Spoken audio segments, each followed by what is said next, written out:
આજે અમદાવાદમાં નહીં મળે રિક્ષા કે ટેક્સી। અમદાવાદમાં રિક્ષા ચાલકોનું બંધનું એલાન કરવામાં આવ્યું છે। 2.5 લાખ રિક્ષા ચાલકો 24 કલાક માટેની હડતાલમાં જોડાશે। 80,000 ટેક્સીના પૈડા પણ થંભી જશે। ઓનલાઈન એપથી ચાલતું ટુ વ્હીલર સામે અહીં રોષ જોવા મળી રહ્યો છે। સફેદ નંબર પ્લેટવાળા ટુ વ્હીલર બંધ કરો। અનેકવાર આરટીઓમાં રજૂઆત છતાં કોઈ પગલાં ન લેવાતા હડતાલ કરશે। રિક્ષા ચાલકોનું કહેવું છે કે છેલ્લા 1.5 વર્ષથી સતત પ્રયાસો કર્યા હોવા છતાં પણ તેમના પ્રશ્નોનું નિરાકરણ નથી આવી રહ્યું। તેથી હવે ઓટો રિક્ષા ચાલક અને ટેક્સી ચાલકો આંદોલન કરી રહ્યા છે, જેમાં અમદાવાદ શહેરના તમામ રિક્ષા ચાલક યુનિયન તથા ટેક્સી ચાલક યુનિયન સાથે મળીને રોજીરોટી બચાવ આંદોલનમાં સહભાગી થયા છે। ઓટો રિક્ષા અને ટેક્સી યુનિયનના પ્રમુખો દ્વારા કહેવામાં આવ્યું છે કે જો સરકાર દ્વારા કોઈ ચોક્કસ ઉત્તર ન આપવામાં આવે તો આ આંદોલન લંબાવી શકાય છે।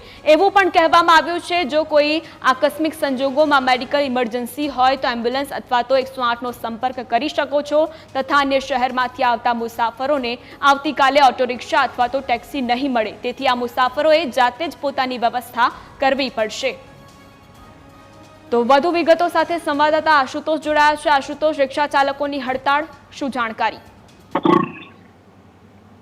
વાત કરવામાં આવે તો રિક્ષા ચાલકો અને ટેક્સી ચાલકોની અનેક રજૂઆત વાહન વ્યવહાર કમિશનરમાં કરવામાં આવી હતી, તેમ છતાં પણ હજુ સુધી તેનો ઉકેલ જે છે તે આવ્યો નથી। કારણ કે સરકાર જે છે તે કશું કરવા ન માંગતી હોય તે પ્રકારના જે છે તે સામે આવી રહી છે। કારણ કે જે ટુ વ્હીલર્સ પ્રાઇવેટ નંબર પ્લેટથી રેપિડો અને ઓલામાં ફરતા હોય છે, તેના કારણે રિક્ષા ચાલકોને મોટું નુકસાન થઈ રહ્યું છે અને સંપૂર્ણ આ જે એપ્લિકેશન છે તે ગેરકાયદેસર છે, તેમ છતાં પણ આરટીઓ દ્વારા કોઈ પ્રકારનું ચેકિંગ હાથ ધરવામાં આવતું નથી, કોઈ પ્રકારનો દંડ જે છે તે ફટકારવામાં આવતો નથી। તેના કારણે ટેક્સી ચાલકો અને રિક્ષા ચાલકોમાં રોષ વાગ્યો છે। અનેકવાર કલેક્ટરને પણ રજૂઆત કરાઈ છે, તેમ છતાં પણ કોઈ પગલાં લેવામાં નથી આવ્યા।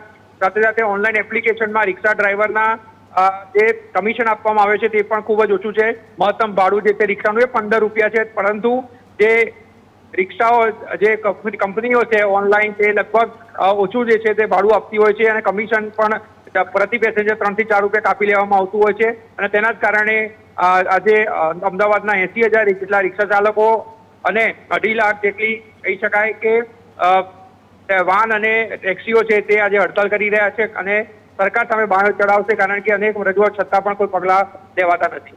જી આશુતોષ, માહિતી બદલ આપનો આભાર। છેલ્લા 1 વર્ષથી આવા વાહનો ચાલી રહ્યા છે, કોઈ પણ રોકટોક વગર બિંદાસ આવા વાહનો ચાલી રહ્યા છે, જેના હિસાબે રિક્ષા ચાલકો અને ટેક્સી ચાલકોના ધંધા ઉપર માઠી અસર પડી છે। બીજું કે આ ઓનલાઈન કંપની દ્વારા જે હેરાનગતિ થઈ રહી છે, જેમાં ટ્રીપ લેવા જાય તો એનો કોઈ ચાર્જ આપતા નથી, ટ્રીપ કેન્સલ થાય તો એનો ચાર્જ આપતા નથી, 25 રૂપિયા સરચાર્જ લે છે।